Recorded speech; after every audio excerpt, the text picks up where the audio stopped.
On est là pour acclamer celui qui est venu à Noël, celui qui est mort, vendredi saint, celui qui est ressuscité, on l'a fêté la semaine dernière.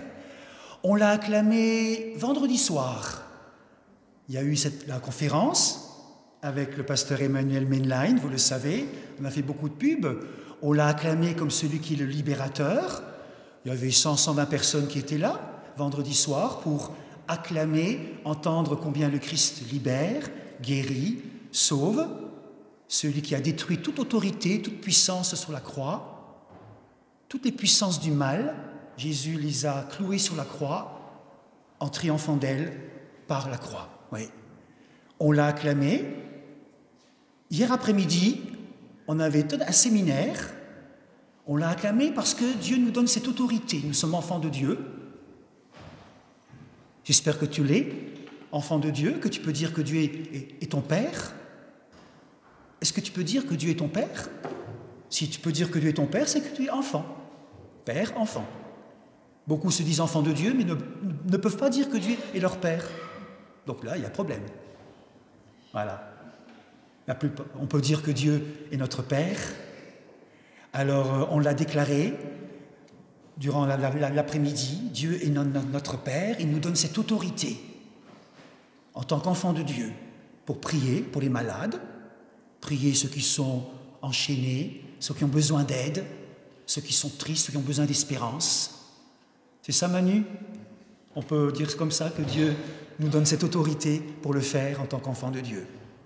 Alors on le célèbre ce matin. Oui. Ce Dieu qui libère, ce Dieu qui nous donne cette autorité, ce Dieu qui est notre Père, Abba, Papa, je viens. Alors, il y a une semaine, on l'a célébré, le vivant, la mort est vaincue, l'espoir est vivant, la victoire est assurée. Ça te parle ce matin? Ouvre ton cœur, je rappelle, la mort est vaincue, l'espoir est vivant, la victoire est assurée. Alors, on l'a célébré il y a 7 jours. Heureusement, ce n'est pas un événement du passé. Il est encore vivant. Aujourd'hui, le 27 avril 2025, le Christ est vivant. Il te parle, il est à tes côtés, il est même en toi par son esprit. Rendons grâce à Dieu pour cela. Voilà comment je vous accueille. C'est beau, hein? Bonne nouvelle. Hein? Ça change des nouvelles qu'on peut entendre ailleurs. Une bonne nouvelle pour nous. Alors, Emmanuel va nous, pendant un bon moment, nous enseigner ce matin. On aura d'abord quelques chants, de la prière, et ensuite on le laissera nous enseigner pour nourrir notre foi. Quelqu'un disait ce matin, je suis venu parce que j'avais faim. Voilà. Alors bienvenue si tu as faim, tu vas être nourri dans ta foi. Amen. Que la grâce et la paix nous soient données ce matin dans nos cœurs, dans nos vies, de la part de Jésus, ton frère, de la part de Dieu, notre Père. C'est l'Esprit Saint qui accomplit cela en nous. Amen. Et je vous invite à la prière. Seigneur, on est là devant toi. Tu vois dans quel état d'esprit nous sommes venus. Et puis tout ce qu'on a pu entendre depuis 5 minutes, tout ce que ça agit en nous.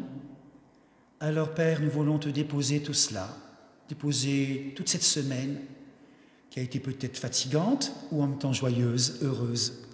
Merci pour ta présence à nos côtés. Tu étais là et tu es encore là ce matin à nos côtés. Alors on t'apporte ce culte, ouvre nos cœurs à ta parole et que par notre bouche, par notre esprit, nous puissions honorer et glorifier celui qui vient, Jésus-Christ de Nazareth. Louange et gloire à ton nom. Amen. Le Christ est ressuscité. On va prendre. Il est vraiment ressuscité. Je vous invite à vous lever pour le prendre. On prendra 2-3 chants de résurrection. le Christ est ressuscité. Alléluia, comme il l'avait annoncé. Alléluia. Elle fatigue. Voilà, c'est pas évident. C'est pas grave, on y va. Il nous a donné sa joie. Alléluia, la souffrance de la croix. Alléluia, pour chaque homme, chaque jour. Alléluia, alléluia, il donne son pain d'amour. Alléluia, près de son Père il attend. Alléluia, ceux qui gardent un cœur d'enfant. Alléluia, on commence depuis le début. Le Christ est ressuscité. Alléluia, comme il l'avait annoncé. Alléluia, il nous a donné sa joie. Alléluia, la souffrance de la croix.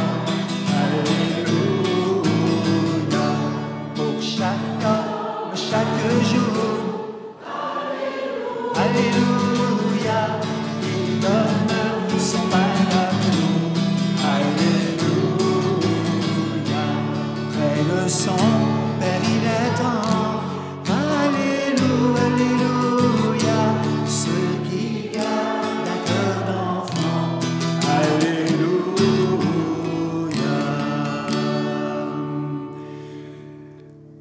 Je vous inviterai à répéter cette phrase, le Christ est ressuscité, gloire à toi. On l'a fait le jour de Pâques, on peut le faire encore ce matin.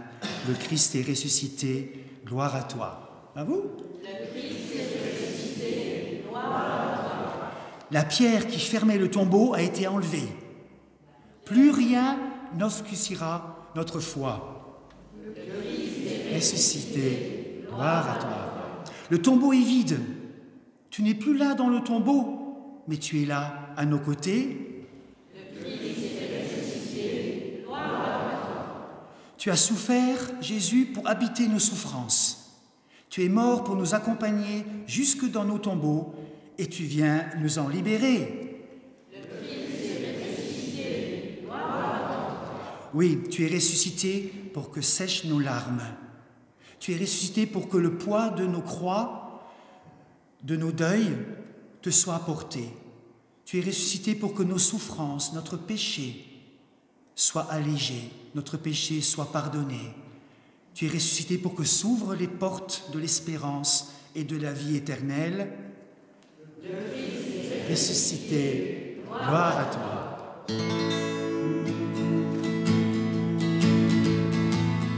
Glory, glory, alléluia. Glory, glory, alléluia. Glory, glory, alléluia.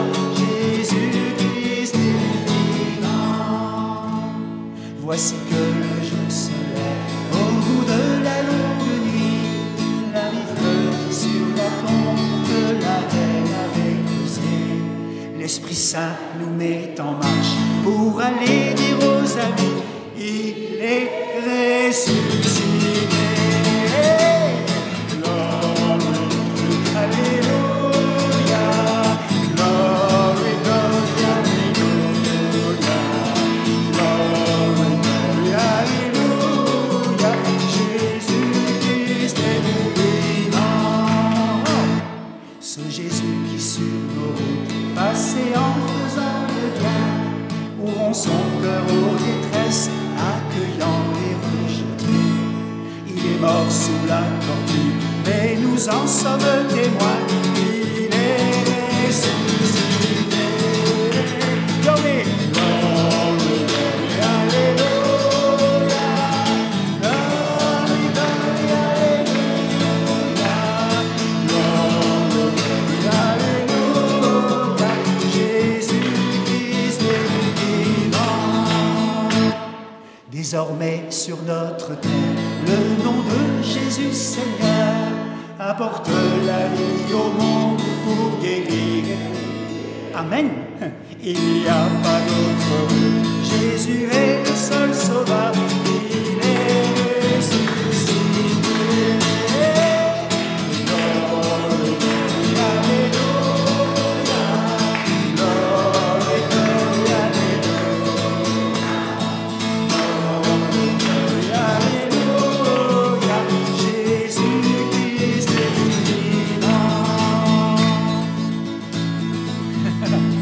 Quand la volonté de vivre est plus forte que la mort, quand l'esprit de nos routes, quand il nous fait avancer, Jésus soulève la pierre, son amour est le plus fort, il est ressuscité.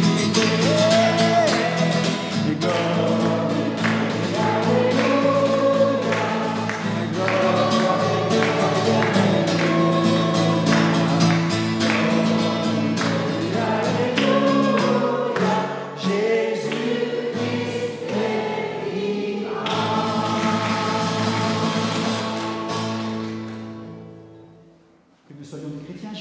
il est ressuscité. Et dans cette joie, nous allons louer le Seigneur au psaume 116. J'aime l'Éternel, car il entend ma voix, mes supplications, car il a penché son oreille vers moi, et je l'invoquerai toute ma vie. Les liens de la mort m'avaient environné, et les angoisses du séjour des morts m'avaient saisi. J'étais en proie à la détresse et à la douleur. Mais j'invoquais le nom de l'Éternel. Ô Éternel, sauve mon âme. L'Éternel est miséricordieux et juste. Notre Dieu est plein de compassion. L'Éternel garde les simples. J'étais malheureux et il m'a sauvé. Mon âme, retourne à ton repos, car l'Éternel t'a fait du bien. Oui, tu as délivré mon âme de la mort, mes yeux des larmes, mes pieds de la chute. Je marcherai devant l'Éternel sur la terre des vivants. Amen.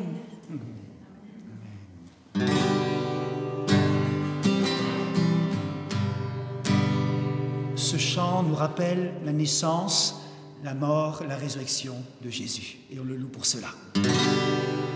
Je loue ton nom éternel.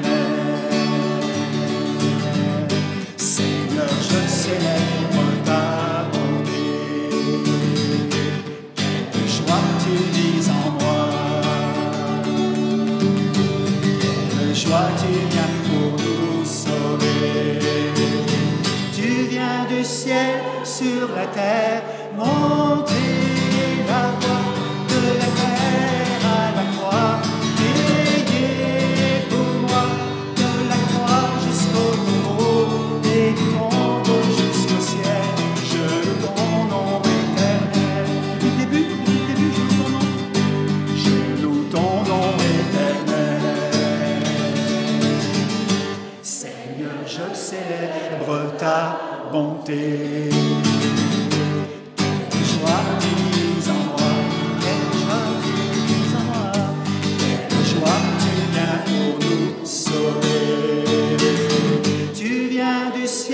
Sur la terre, montrer la voie de la terre à la croix, payer pour moi de la croix jusqu'au tombeau et du tombeau jusqu'au ciel.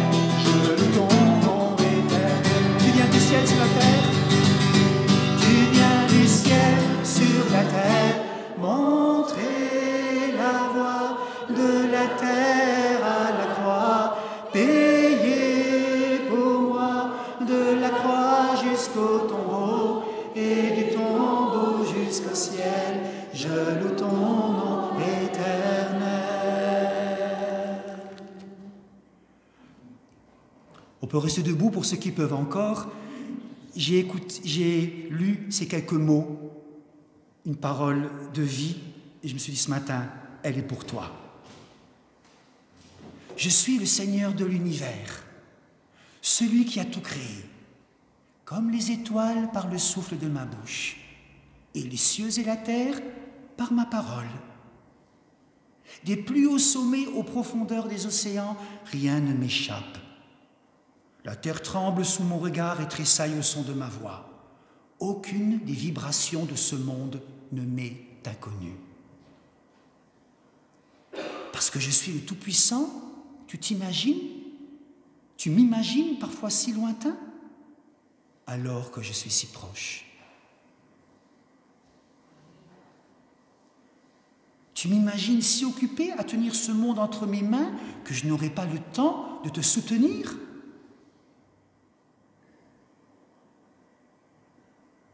Je n'aurai pas le temps de te porter dans mon cœur? Je t'ai appelé à l'existence et j'ai fait de toi mon enfant. Ton nom est gravé sur mes mains et dans les marques des clous de la croix de mon Fils. Sache que je suis là, je suis tout près. Je suis à une prière de toi. Je suis à une prière de toi, à une parole de toi. Je suis là, tu n'es jamais seul.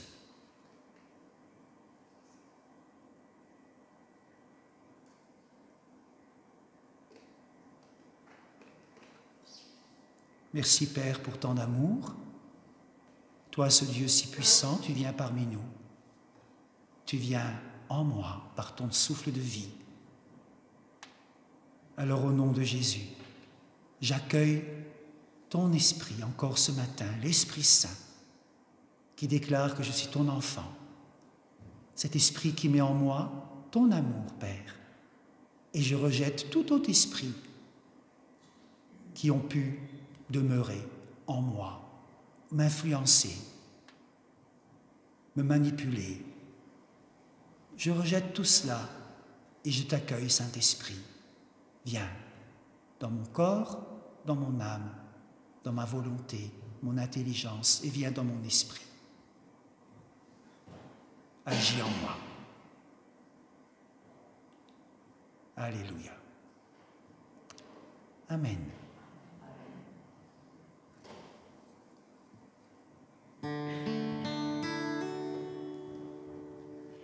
Devant le trône du Très-Haut, mon défenseur saura plaider. Cet avocat s'appelle amour, il intercède pour moi toujours. Mon nom est gravé sur ses mains, mon nom est inscrit sur son cœur, puisqu'il défend à cause au ciel.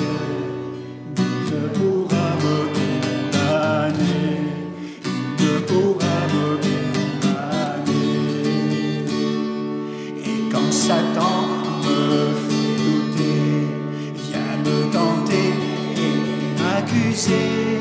Je lève les yeux vers celui qui a donné pour moi sa vie. Mon sauveur était innocent, sa mort me rend la liberté. Oui, Dieu le juste est satisfait. Il pardonne mon péché.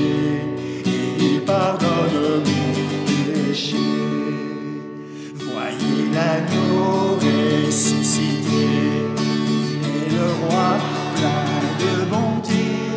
Non, il ne changera jamais, lui ma justice, mon bien, ma paix. En lui j'ai la vie éternelle, par son sang il m'a racheté.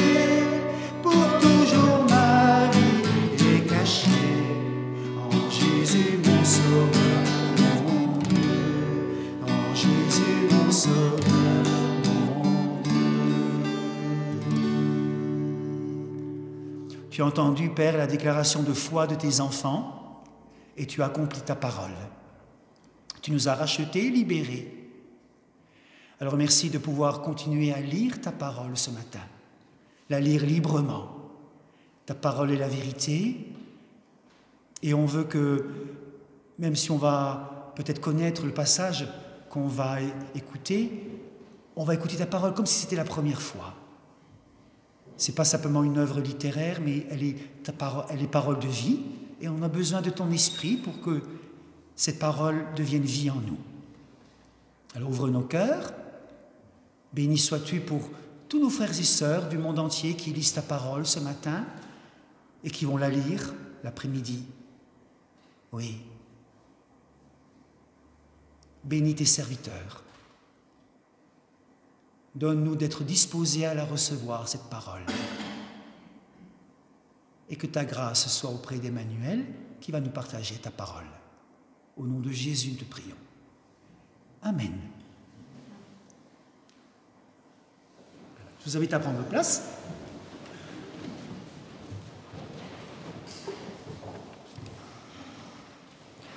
Ensemble, lisons Genèse 41, versets 50 à 52.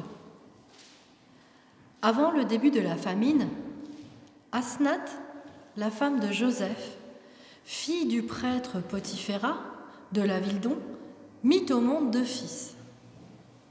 Joseph appela l'aîné Manassé et y déclara : « Dieu m'a permis d'oublier toutes mes souffrances et la séparation d'avec les miens. » Il appela le cadet Éphraïm et il expliqua : « Dieu m'a rendu prospère dans ce pays où j'ai été si malheureux. » Poursuivons notre lecture avec Genèse 48, des versets 8 à 22. À ce moment-là, Israël aperçut les fils de Joseph et demanda : « Qui est-ce ? » ?»« Ce sont les fils que Dieu m'a donnés ici, en Égypte, » répondit Joseph. Son père reprit : « Amène-les près de moi pour que je les bénisse. » Israël était si vieux que sa vue avait beaucoup baissé. Il ne voyait plus grand-chose. Joseph fit approcher ses fils. Israël les serra contre lui et les embrassa. Puis il dit à Joseph : « Je n'espérais plus revoir ton visage, et voilà que Dieu me permet de voir même tes enfants. » Alors Joseph retira ses fils qui étaient sur les genoux de son père, et il s'inclina jusqu'à terre. Ensuite, il prit ses 2 fils par la main. Éphraïm, qu'il tenait à sa droite, se trouva à nouveau d'approcher leur grand-père. Éphraïm, qui tenait à sa droite, se trouva à gauche d'Israël, et Manassé, qu'il tenait à sa gauche, se trouva à droite d'Israël. Il les fit de nouveau approcher de leur grand-père. Mais Israël croisa ses mains. Il posa sa main droite sur la tête d'Éphraïm, bien qu'il fût le plus jeune, et sa main gauche sur la tête de Manassé, qui était l'aîné. Et voici la bénédiction qu'il donna à Joseph. « Je prie le Dieu qui, mon grand-père Abraham et mon père Isaac ont toujours vécu, le Dieu qui a pris soin de moi depuis toujours, l'ange qui m'a délivré de tout mal. Je lui demande de bénir ces garçons. Que grâce à eux, mon nom survive, comme ceux de mon grand-père Abraham et de mon père Isaac.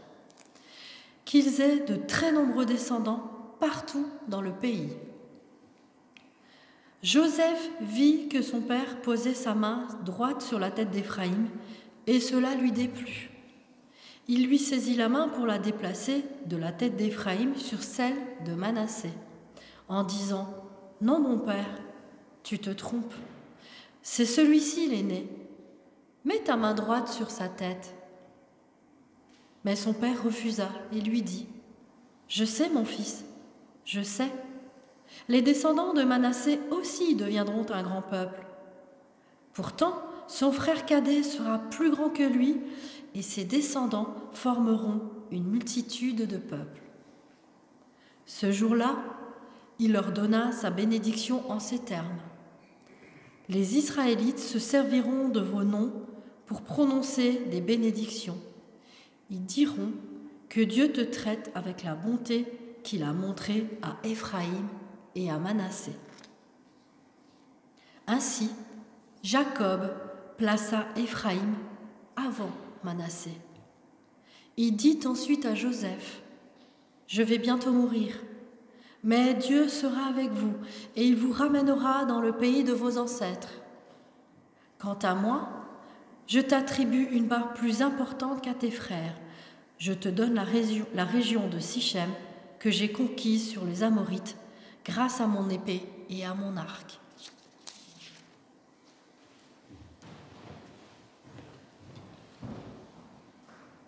Emmanuel est pasteur, évangéliste, conférencier, auteur. Voilà. Merci. Merci.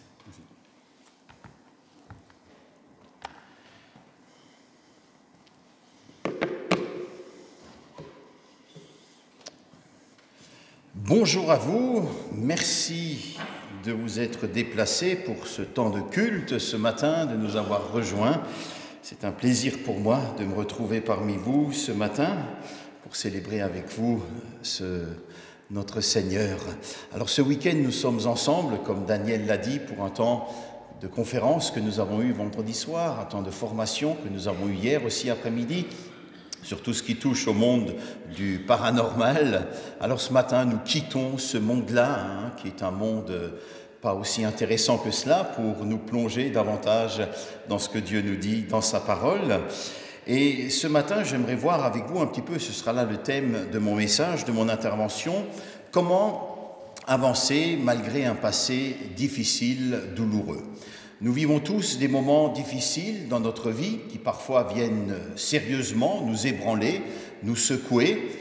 Certains, ce sont de petites choses qui vont les déranger, et puis d'autres, parfois, ce sont des événements beaucoup plus difficiles, la perte d'un proche, la perte d'un travail, une amitié avec un ami, un copain qui va se briser, par exemple, ou alors d'autres difficultés qui se manifestent dans le cadre professionnel, parfois des problèmes de santé. Certains arrivent facilement à rebondir face aux épreuves de la vie, et puis parfois pour d'autres, et ça peut nous arriver à tout un chacun, il est parfois difficile de rebondir face à ces épreuves que nous pouvons traverser.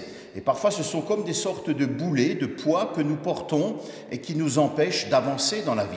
Je pense à cette dame que j'ai rencontrée un jour, qui avait perdu son mari et qui, avec son mari, ils étaient très liés l'un et l'autre, ils étaient formés un couple fusionnel, et quand son mari est décédé, eh bien c'est comme si son monde, sa vie s'était arrêtée.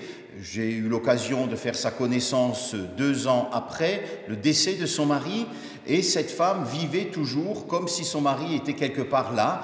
Elle ne rêvait plus, elle ne se projetait plus dans sa vie, elle était comme bloquée, coincée. Cela peut nous arriver à tous d'être à un moment donné bloqués et de ne plus avancer. Alors comment faire pour avancer dans notre vie ? Eh bien c'est ce que je me propose de voir avec vous ce matin, et nous allons découvrir 2 clés qui nous sont fournies par la Bible, et ces clés-là nous les trouvons dans l'Ancien Testament et précisément dans le livre de la Genèse que nous avons lu tout à l'heure avec cette histoire d'Éphraïm et de Manassé. Comment avancer malgré notre passé, malgré les souffrances qui parfois sont là ? La réponse se trouve dans les 2 noms que Joseph va donner à ses enfants, à savoir d'une part Éphraïm et d'autre part Manassé. Alors, avant de vous en dire plus un petit peu sur ces 2 prénoms, et de voir aussi comment ces 2 prénoms peuvent nous rejoindre aujourd'hui, 3000 ans après, voire même plus peut-être, dans notre réalité, dans notre quotidien, passons rapidement en revue un petit peu quelques événements marquants de la vie de Joseph. Comme vous le savez, Joseph est un personnage de premier plan dans l'Ancien Testament, en particulier de premier plan dans le livre de la Genèse, puisque ce n'est pas rien. Vous avez beaucoup de chapitres qui lui sont consacrés. Les chapitres 37 et 50 sont consacrés, non pas à la saga de Star Wars, mais la saga de Joseph, avec toutes sortes d'éléments d'information qui nous sont donnés. Alors, il est le fils du patriarche Jacob, lui-même fils d'Isaac, fils d'Abraham. Il est le 11e fils de Jacob. Il est le premier-né qu'il a eu avec Rachel, la femme que Jacob aimait. Joseph, on le sait, c'est le chouchou de la famille, et cela va déclencher la jalousie de ses grands frères qui vont profiter un jour de la visite de leur frère pour le vendre. Et voilà qu'il va se retrouver en Égypte, où il est vendu au commandant des gardes de Pharaon, qui s'appelle Potiphar. Potiphar rapidement repère que cet homme est brillant, un grand potentiel. Il le fait intendant de sa famille. Malheureusement, la femme de Potiphar a des regards sur Joseph. Aujourd'hui, on dirait que c'est une cougar. Et elle va lui faire des propositions. Joseph va refuser et va être accusé, à tort bien sûr, d'avoir abusé de la femme de Potiphar. Suite à cela, il se retrouve en prison pendant plusieurs années. Là, à un moment donné, il rencontrera 2 hauts fonctionnaires de l'État qui, eux aussi, sont en prison. Et puis, il va leur donner des paroles prophétiques. Et puis, en sortant, ces 2 hauts fonctionnaires de prison oublieront Joseph. Et ce n'est que quelques années après, alors qu'un de ces hauts fonctionnaires est en service et que Pharaon va faire un rêve, que Joseph, ou plutôt que ce haut fonctionnaire de l'État, va se rappeler qu'il avait rencontré quelqu'un en prison, à savoir Joseph, qui savait interpréter les rêves. Et puis là, Joseph est amené devant le Pharaon, il va interpréter le rêve du Pharaon, et du jour au lendemain, alors qu'il a une trentaine d'années, voilà que Joseph se retrouve Premier ministre, ou alors Grand Vizir, comme on l'appelait à l'époque, c'est-à-dire le numéro 2 du gouvernement. Il passe de la prison, quelque part, à la gloire. Alors l'histoire de Joseph, c'est une histoire qui est extraordinaire. C'est une histoire à la fois où vous avez de la jalousie, des rivalités, des conflits. C'est une histoire de déchéance, en même temps une histoire de réhabilitation, de gloire. Ça me fait penser un petit peu à ces feuilletons, vous savez, qu'on voit à la télévision sans cesse, où parfois il y en a qui sont déchus, et puis dans l'épisode d'après, il y a un nouveau concours de circonstances, la personne se trouve mieux, après de nouveau ça se passe mal, etc. Eh bien, c'est un petit peu ça l'histoire de Joseph. Une histoire de déchéance, une histoire triste, et une histoire d'un homme qui a profondément souffert, qui avait toutes les raisons d'en vouloir au monde entier, puisque les meilleures années de sa vie, jusqu'à l'âge de 30 ans pratiquement, ont été d'une certaine manière gâchées, perdues un petit peu. Et pourtant, on voit qu'à l'âge de 30 ans, c'est un homme qui va rentrer pleinement dans sa destinée et accomplir des choses merveilleuses. Et on voit aussi que Joseph, progressivement dans le texte, est un homme qui est pacifié. Alors qu'il se trouve dans une période maintenant faste de sa vie, que la trentaine est passée, eh bien, il va avoir 2 enfants qui vont naître de son union. Et les noms que Joseph va donner à ses enfants, il ne les donne pas par hasard. Il ne va pas prendre le dictionnaire ou il ne va pas taper sur Google quels sont les prénoms tendance. Dis-moi Google, les prénoms ChatGPT, quels sont les prénoms tendance en 2025. Absolument pas. Les prénoms que Joseph va donner à ses enfants, comme le faisait tout bon juif à l'époque, c'est des prénoms qui sont pleins de sens, qui signifient quelque chose. Peut-être que vous avez appelé vos enfants avec des prénoms bibliques ou autres à cause de leur signification. Nous avons essayé de le faire pour chacun de nos 4 enfants. Notre petit dernier, nous l'avons appelé Raphaël, qui vient de la racine hébraïque Rapha, c'est-à-dire Dieu guérit. Eh bien, nous l'avons appelé ainsi. Pourquoi ? Parce que mon épouse, lorsqu'elle était enceinte de Raphaël, il y avait un fort taux de probabilité qu'il naisse trisomique et il est né en pleine santé, en pleine forme. Il a toujours la patate, ce jeune. Parfois, je dis que les gens, ils ont presque trop prié pour lui. Peut-on trop prier pour quelqu'un ? Je ne pense pas. Mais il est toujours joyeux, il aime le Seigneur, etc. Et donc, pour qu'il se rappelle, nous l'avons appelé ainsi, pour qu'il se rappelle qu'un jour, dans son histoire, alors qu'il n'était pas encore né, Dieu est intervenu dans son histoire et l'a rétabli et a fait l'enfant, l'homme qu'il est maintenant devenu. Donc, dans la Bible, les noms sont souvent chargés en signification forte, symbolique, et c'est le cas avec ces 2 prénoms d'Éphraïm et de Manassé. Alors, commençons par Manassé. Joseph appelle son aîné Manassé. Et ce prénom hébraïque, comme nous font remarquer les spécialistes, vient d'un verbe hébraïque qui signifie tout simplement oublier ou alors priver. Et donc, si Joseph appelle son aîné oubli ou privé quelque part, c'est tout simplement pour se rappeler qu'une partie de sa vie a été marquée par la séparation d'avec la maison de son père. Cette déchirure qu'il a connue, et il dira ceci: « Dieu m'a fait oublier toutes mes souffrances et ma séparation de la famille de mon père. » Alors comment peut-on comprendre cela? Dieu m'a fait oublier toute ma séparation de la famille de mon père. Quand on regarde un petit peu les commentateurs, et quand on regarde en particulier Calvin, qui a commenté la Bible, Calvin est particulièrement dur dans ses propos, et il dira, je paraphrase parce que c'est dans un français assez ancien, il dira quelque part, voilà que monsieur Joseph se retrouve en Égypte, qu'il est pris par les fastes de l'Égypte, et qu'il en vient carrément à oublier même d'où il vient. Et Calvin dira, on peut l'excuser, mais on l'excusera, c'est pas tout à fait normal ce qui est en train de se passer ici. Autrement dit, pour Calvin, Joseph a oublié carrément sa famille. Mais est-ce ainsi que nous pouvons comprendre ce texte?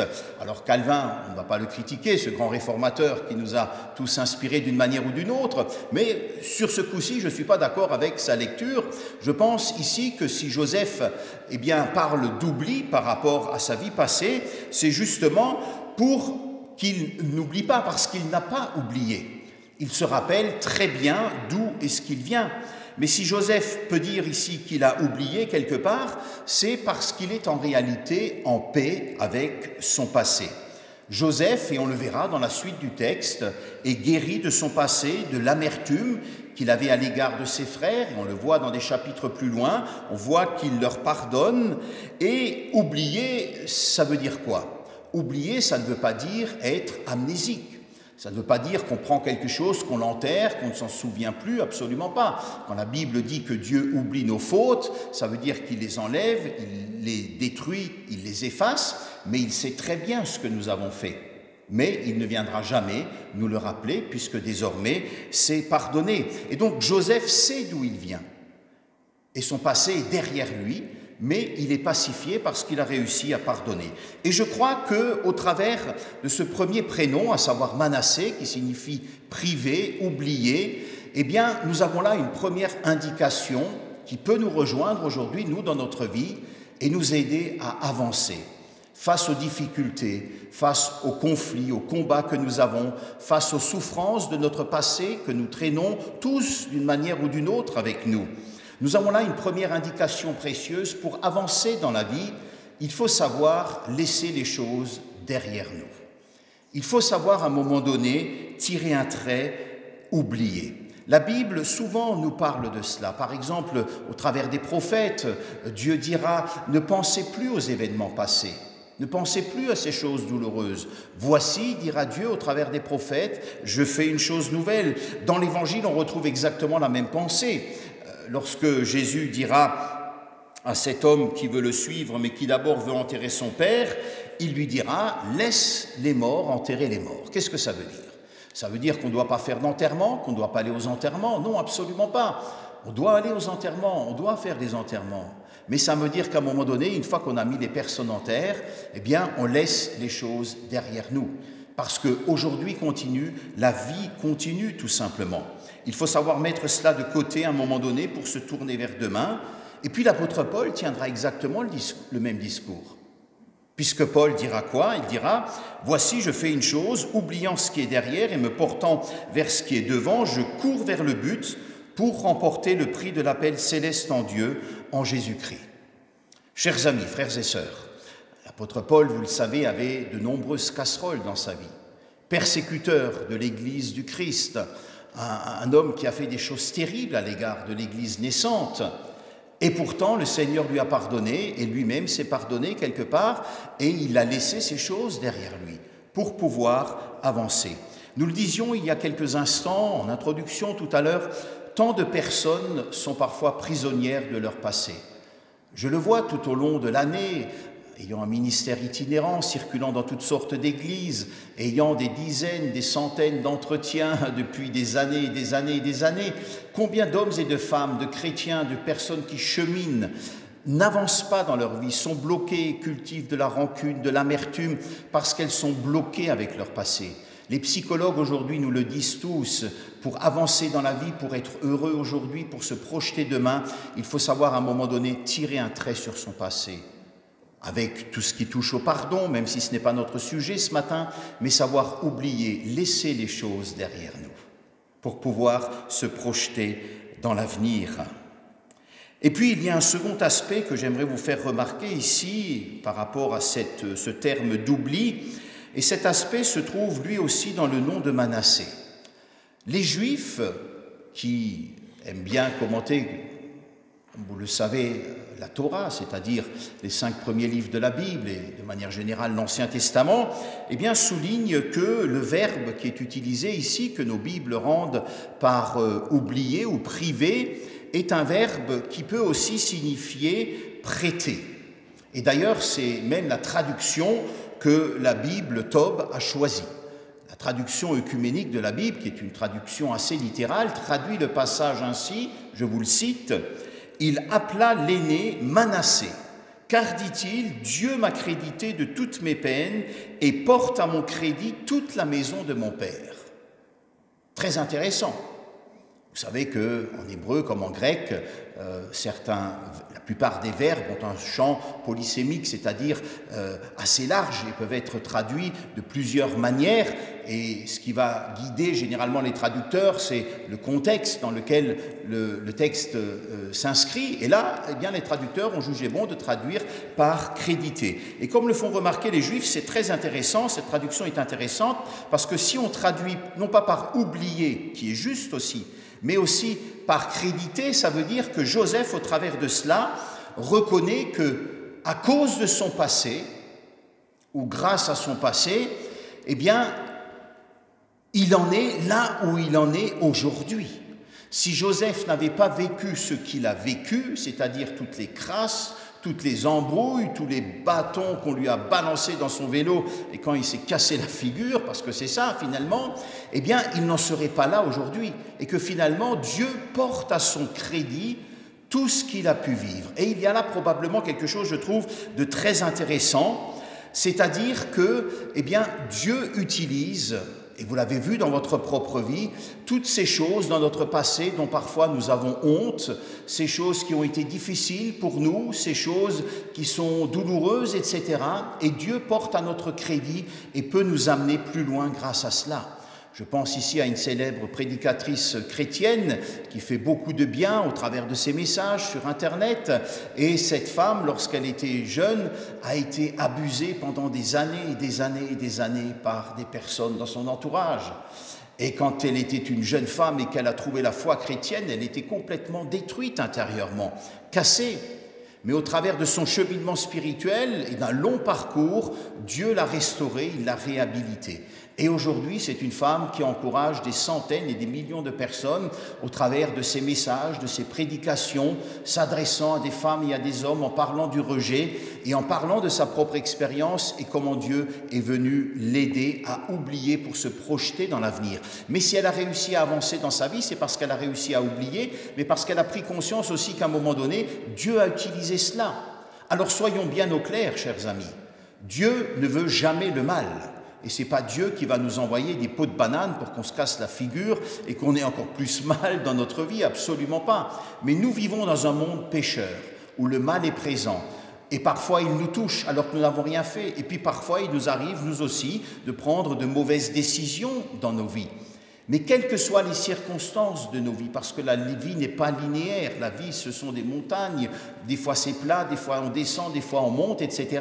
Eh bien Dieu est capable d'utiliser cela, ce mauvais, à partir du moment où nous lui apportons. Et il peut changer ce mal en bien. Et c'est dans ce sens-là que l'apôtre Paul dira dans le Nouveau Testament que Dieu fait concourir toutes choses à notre bien. Que ce soit les choses positives dont nous sommes fiers, que ce soit les choses négatives pour lesquelles nous n'y pouvons rien, de mauvais choix que nous avons faits, Dieu utilise tout cela pour le faire concourir à sa gloire, si toutefois, bien sûr, eh bien, nous lui apportons, nous faisons un travail sur nous-mêmes et nous apprenons à oublier. Donc, nous le disions, Manassé, c'est à la fois cette notion d'oubli, on laisse les choses derrière soi, en étant libéré de l'amertume, de la rancune, on remet tout ça au Seigneur, des déceptions, et puis en même temps, Manassé, c'est aussi cette notion, à savoir porter à notre crédit, à savoir que Dieu utilise tout ce qui a pu être difficile dans notre vie. Moi, il y a plein de choses difficiles que j'ai vécues. J'ai mon père qui a quitté ma mère quand j'avais 6 ans, ma mère qui s'est retrouvée toute seule avec 3 enfants à élever, ma grand-mère qui par la suite a dû nous élever parce que ma mère n'y arrivait plus, c'était trop difficile, une adolescence qui n'a pas été facile à cause de mes propres choix et autres. Mais voilà, les circonstances de la vie ne sont pas linéaires, loin de là. Mais Dieu utilise cela pour nous changer, pour nous façonner, pour nous transformer et nous permettre d'oublier, de laisser les choses derrière nous en étant pacifiés, en ayant pardonné, pour nous projeter dans l'aujourd'hui et dans demain. Et puis nous terminons avec la seconde clé qui nous est donnée avec le prénom que Joseph donne à son second fils, c'est-à-dire Éphraïm. Et là, il y en a 2 ou 3 qui se disent « Heureusement que Joseph n'a pas eu 15 gosses, quoi, hein, parce que s'il a fallu décrire les 15 enfants, ça aurait été un petit peu long ce matin. » Éphraïm. Alors le prénom Éphraïm vient de l'hébreu Ephrata, qui signifie littéralement le lieu de fécondité. Et ce mot est construit sur un autre mot en hébreu, ce qui est souvent le cas, hein, ça va être des mots ensemble qui se mettent, qui s'imbriquent les uns dans les autres pour construire de nouveaux mots. Eh bien, le mot est construit sur une racine hébraïque qui signifie littéralement porter du fruit ou alors être fructueux. Et là aussi, si Joseph nomme son second, son cadet, fécondité, c'est pas par hasard, il lui dit pas, tiens, prénom tendance, c'est quoi, ChatGPT? Non, c'est parce que ça correspond à ce qu'il vit. Et en le nommant ainsi, Joseph, quelque part, est en train de montrer que c'est un homme qui comprend ce qu'il est en train de vivre, et ça nous montre aussi que c'est un homme, c'est pas un homme du passé. Joseph, c'est un homme du futur, c'est un homme intelligent, c'est un homme qui capte très bien que s'il se retrouve grand vizir, c'est-à-dire premier ministre en Égypte, c'est pas pour qu'il s'en mette plein les poches et qu'il construise, comme j'ai pu le voir dans certains pays d'Afrique, quand certains viennent au gouvernement, 36 000 villas pour toute la famille, etc. Mais s'il se retrouve là, c'est parce qu'il a un rôle à jouer, non seulement pour l'Égypte, mais il sait qu'il a un rôle à jouer quelque part, il le perçoit spirituellement pour le plan de Dieu et pour sauver le peuple de Dieu. Il perçoit cela. Et donc Joseph, c'est un homme intelligent, porté vers l'avenir. D'ailleurs, pour se retrouver à ce rang-là, mieux vaut être porté non pas vers hier, mais vers demain. C'est un homme qui regarde aux opportunités qui s'offrent à lui maintenant, et il sait que maintenant, pour lui, dans sa vie, c'est le temps de porter un fruit nouveau, un fruit particulier. Et c'est un avenir avec plein d'espérance qui s'annonce devant lui. Et je trouve qu'il y a quelque chose de beau ici, de très fort. Pourquoi ? Parce que dans la Bible, cette notion de fécondité est quelque chose de très présent. On le voit partout dans la Bible. On voit dans la Bible que le projet de Dieu, toujours, c'est de faire fructifier. D'ailleurs, au début du livre de la Genèse, on retrouve le même verbe qu'on trouve dans la racine d'Éphraïm, c'est le verbe hébraïque para, qui signifie littéralement, on retrouve ce verbe-là dans Genèse 1,28, lorsque Dieu dira à l'homme et à la femme, soyez féconds. On retrouve ici la même notion de fécondité qu'on retrouve dans Éphraïm.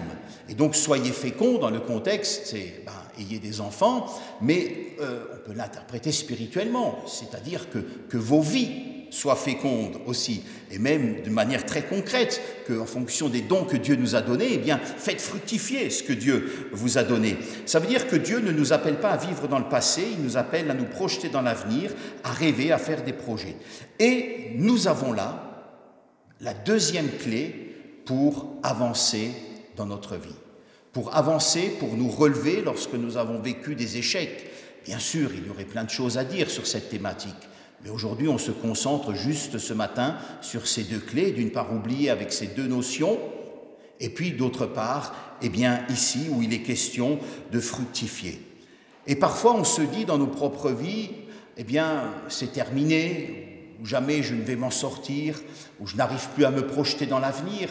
Parfois, j'ai des gens qui viennent en entretien qui me disent « maintenant, je suis trop âgé, c'est terminé, j'ai terminé ma carrière, c'est la retraite, et puis peut-être même la retraite avancée. » Ou d'autres personnes, parfois dans la trentaine ou 40 ans, qui eux aussi, à un moment donné, vont être bloqués, vont être pris, ont l'impression qu'ils ou elles n'avancent plus. Eh bien, on doit se rappeler ici quelque chose de très important, à savoir que quelles que soient les épreuves que nous avons pu traverser, quels que soient les échecs, quelles que soient les blessures, les manquements, nous avons toujours cet appel à porter du fruit, frères et sœurs, qui est là et qui résonne. Et Dieu nous dit ce matin, eh bien, soyons féconds. Vous aussi, moi aussi, nous pouvons porter du fruit. Et moi, j'aime cela parce qu'on est appelé à porter du fruit, pas seulement quand on est jeune. Aujourd'hui, on vit dans une société, on appelle ça, c'est le jeunisme. Seuls comptent dans le milieu professionnel ceux qui sont jeunes, ceux qui sont beaux, ceux qui sont brillants, quelque part ceux qui ont un potentiel. Mais le royaume de Dieu ne fonctionne pas comme ça, frères et sœurs. Dans le royaume de Dieu, quel que soit notre âge, on porte du fruit. Le ministère d'Abraham commence à 75 ans, 75 balais. L'âge où aujourd'hui on se dit, bon, on se pose, on commence à souffler, il y en a qui ont peut-être 75 parmi nous, voire même plus, j'imagine, eh bien lui, ça commence à 75 ans. Moïse, ça commence à quel âge? Ça commence à 40, mais ça commence réellement à 80 balais. Quand on se dit, maintenant on va souffler, vous allez me dire, ils vivaient plus longtemps. Oui, ils vivaient plus longtemps, mais quand même, ils avaient quelques kilomètres au compteur. Et on devait le voir physiquement. Sarah, à l'âge de 99 ans, un enfant. C'était terminé, son cycle menstruel était fini depuis bien, bien longtemps. Regardez, il n'y a rien de logique avec le Seigneur. Ça veut dire, peu importe là où on en est dans notre vie, que vous ayez 15 ans, que vous ayez 35 ans, que vous ayez 56 ans, que vous ayez 75, 80 ans ou 25 ans comme moi. Je rigole. Peu importe. Hein. Nous pouvons et nous sommes appelés à porter du fruit et nos vies peuvent être fructueuses. Combien de fois j'ai rencontré des personnes âgées à la retraite et quand vous discutez avec elles, vous êtes en leur présence, eh bien ça vous fait du bien, vous êtes renouvelés parce que vous voyez la vie qui se manifeste, vous voyez des idées, des projets. Alors certes, on ne peut plus travailler dans son champ comme on le faisait quand on avait 40 ans, mais il y a toujours la possibilité d'être source de bénédiction. Alors nous allons conclure simplement en relevant encore ici une petite chose à propos d'Éphraïm. Et ce que nous relevons ici, c'est que certains Juifs, lorsque le sabbat commence le vendredi soir, je reprends cette argumentation à des spécialistes qui l'ont noté, et je trouve ça très intéressant, et qui soulignent que les Juifs, ou certains Juifs, lorsqu'ils commencent le sabbat le vendredi soir, reprennent régulièrement les paroles de bénédiction de Jacob sur ses deux petits-fils. C'est-à-dire ces paroles qui ont été lues tout à l'heure, au début de l'intervention, c'est-à-dire « Puisse l'Éternel faire que tu sois à l'image d'Éphraïm et de Manassé ». Donc une bénédiction que Jacob donne, « Puisse l'Éternel faire que tu sois à l'image d'Éphraïm et de Manassé ». Et les spécialistes juifs aussi remarquent que chaque année, lors de la fête du Yom Kippour, c'est-à-dire le Yom Kippour, c'est le jour du grand pardon qui avait lieu une fois par an, c'est un jour très important. Au temps de Jésus, d'ailleurs, on disait du Yom Kippour, les Juifs appelaient ça le jour. C'est-à-dire c'était le jour le plus important de l'année, puisque c'est là où était octroyé le pardon des péchés. Eh bien, lors du Yom Kippour, eux aussi vont reprendre ces prières. Alors, on peut se poser la question ici, mais comment se fait-il que les Juifs, au début du sabbat, puis une fois par an, bénissent avec cette bénédiction ?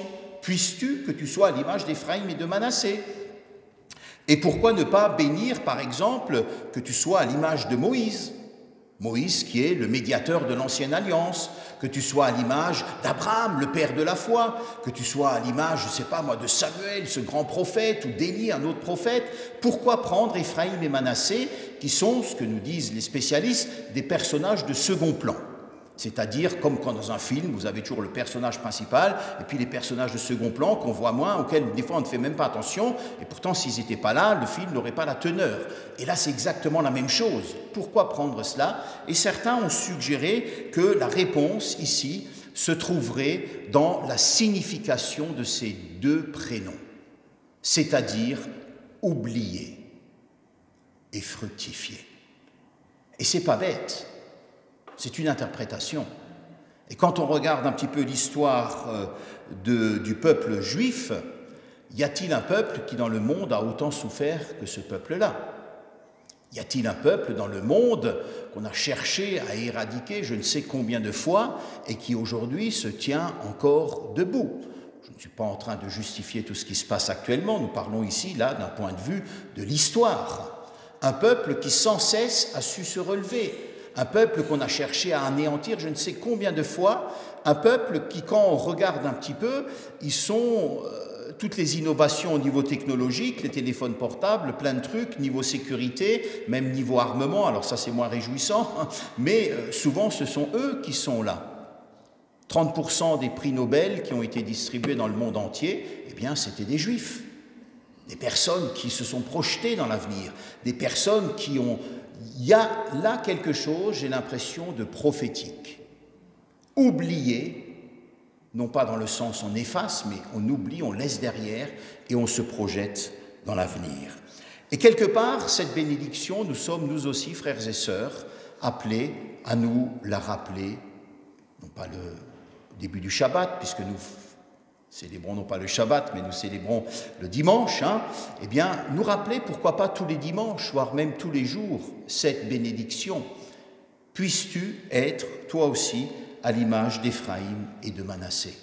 Nous bénir nous-mêmes, mais surtout bénir nos proches, bénir nos enfants, bénir l'Église, bénir ceux avec qui nous travaillons.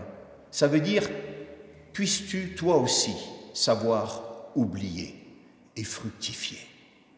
Pour être source de bénédiction, non pas pour nous-mêmes, on est toujours source de bénédiction pour les autres. Eh bien, frères et sœurs, c'est ma prière pour chacun d'entre nous, en ce jour de dimanche, pour les jours qui viennent aussi. Comment avancer malgré un passé difficile? Comment avancer malgré les épreuves de la vie, les coups durs? Rappelons-nous de ces deux clés qui nous sont données ce matin au travers des deux enfants que Joseph a eus, Éphraïm, Manassé, à savoir oublier, prendre conscience que nous sommes aussi créditeurs de notre passé, que Dieu a utilisé cela pour nous emmener là où nous sommes, et en même temps, surtout, nous projeter vers demain, vers l'avenir. Je vous invite à la prière, je vous invite à vous lever, s'il vous plaît.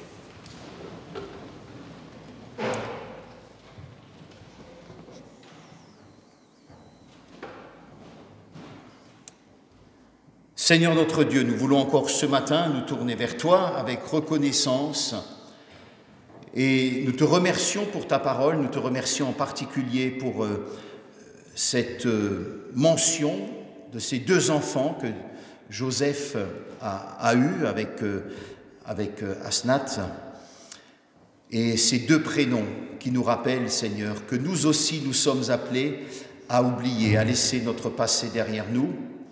Et nous voulons ce matin prendre quelques instants simplement dans ce temps de prière. J'aimerais vous laisser quelques secondes pour que vous aussi vous puissiez vous adresser à Dieu dans votre cœur et simplement dire, voilà, je laisse ces éléments de mon passé qui me font souffrir, que j'ai trop tenu, je veux les lâcher, je veux te les remettre, Seigneur, pour aujourd'hui et pour me projeter dans l'avenir. Prenez quelques instants pour faire cette démarche, si toutefois cela vous a interpellé.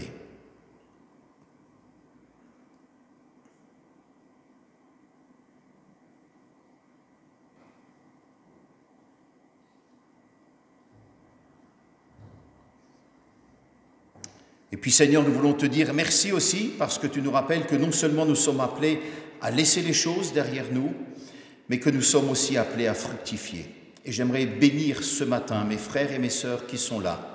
Au nom du Christ, Seigneur, au nom du Christ, je veux les bénir. Avec cette bénédiction, puisse l'Éternel faire que tu sois, que vous soyez, vous aussi, à l'image d'Éphraïm et de Manassé, que vous sachiez fructifier, quelle que soit la saison de votre vie dans laquelle vous êtes, que vous puissiez porter du fruit, que vous puissiez être source de bénédiction parce que le Christ est vivant, parce que le Christ est ressuscité, comme nous l'avons fêté la semaine dernière. Et Seigneur, merci, c'est parce que le Christ est vivant, parce que le Christ est ressuscité, qu'aujourd'hui nous pouvons nous projeter dans l'avenir et que nous pouvons être heureux et positifs parce que tu nous utilises, tu nous accompagnes et tu nous donnes aussi une espérance pour demain, mais aussi pour l'éternité. Amen. Amen. Je vous invite à prendre place. Merci.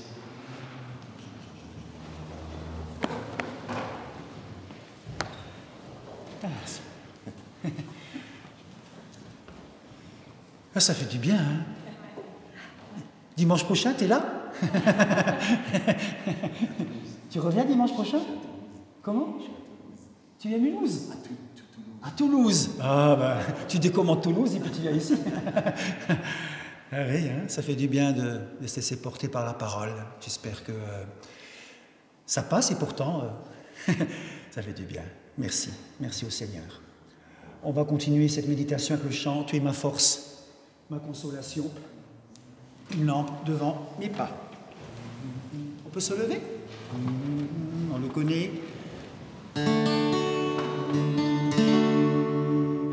Dieu, tu es ma force, ma consolation, une lampe devant tes pas.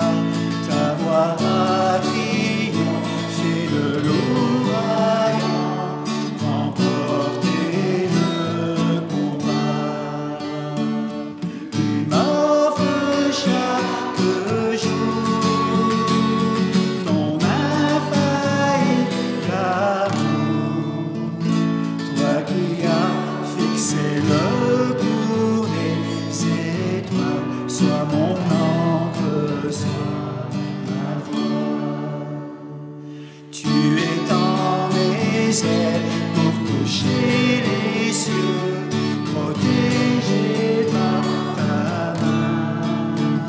Ta grâce m'appelle à lever les yeux pour suivre ton chemin. Tu m'offres chaque jour, tu m'offres chaque jour ton infaillible amour.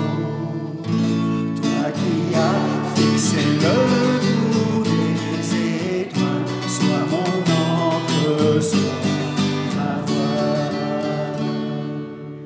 Tu miséricorde tout le de la croix, ton sang m'a racheté. Tout ce que je suis me vient de toi, sans fin je te louerai. Tu m'offres chaque jour ton infaillible amour, toi qui as fixé le cours des étoiles, sois mon encre, sois ma voix.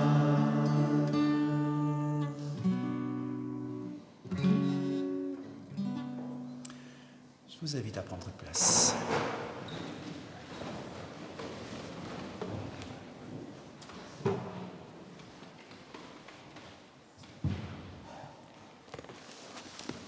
Si vous voulez en savoir plus, ou tu veux dire quelques mots par rapport à ton ministère?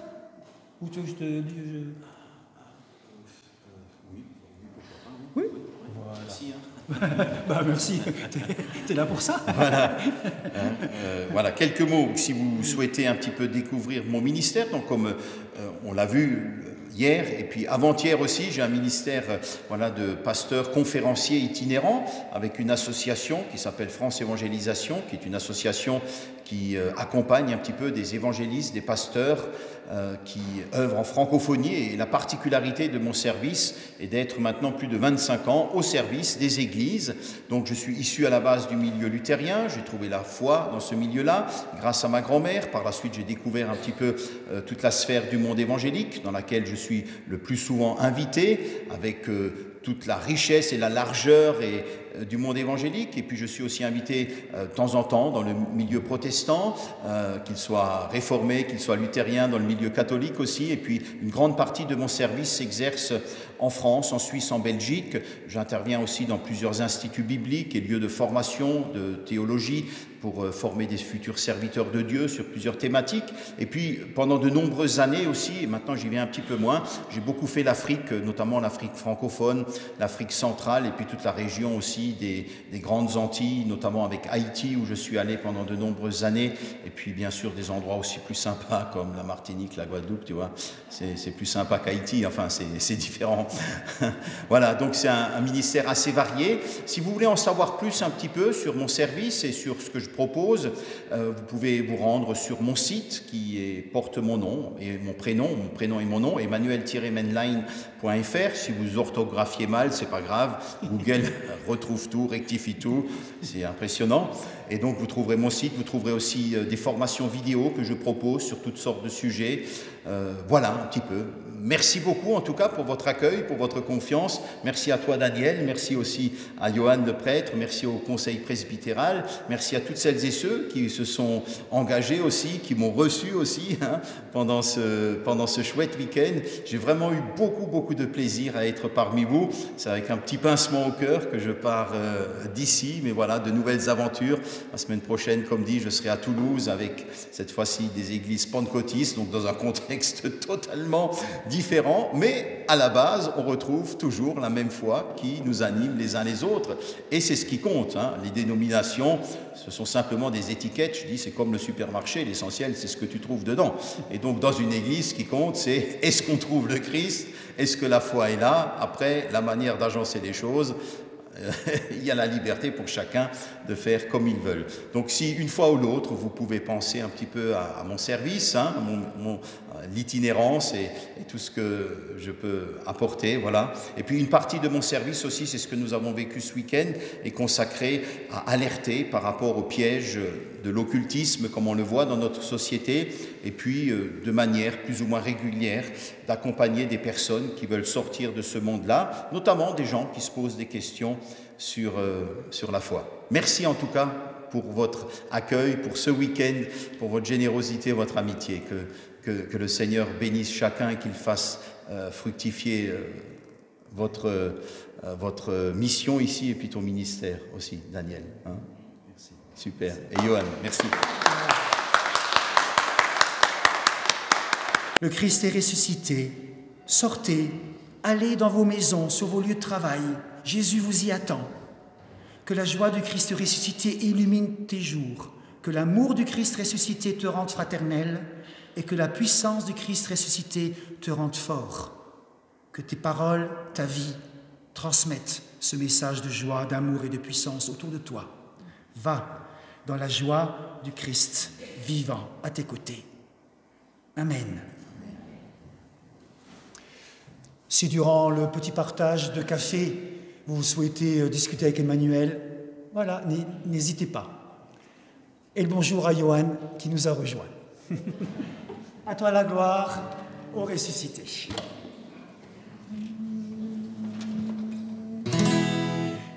À toi la gloire, au ressuscité. À toi la victoire, pour l'éternité. Brillant de lumière, l'ange est descendu. Et vous le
puis à dimanche prochain.